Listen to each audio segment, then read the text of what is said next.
Hello everyone, welcome back to the channel. In today's video, I'm going to show you how to reset an Amana dishwasher. Now, if your machine is stuck, if it is not starting, this is the proper reset process that you should try first. So let's begin with the control reset first. First of all, just make sure that your dishwasher is powered on. Now, on top of your Amana dishwasher, you just have to simply locate the cancel or drain button. So when you are able to find the cancel button, you just have to simply press it once and then simply close the door immediately. Now most of the Amana dishwashers will now start a drain cycle to clear the active program. You need to give it about 1 minute in order to basically finish it.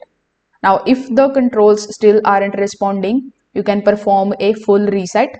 In it, you just have to first of all turn off your dishwasher. After that, simply disconnect it from the power outlet and switch off the breaker too. Now, you need to wait for roughly 60 seconds and then restore the power and turn the unit back on. So this is also going to clear the temporary electronic glitches. Now, if the dishwasher is frozen mid-cycle, you can try this sequence. In it, you first of all have to open the door of your dishwasher slightly.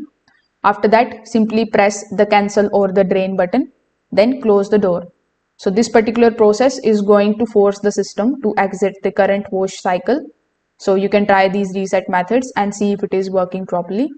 If this video helped you out, make sure that you like this video and subscribe to the channel. Thanks for watching.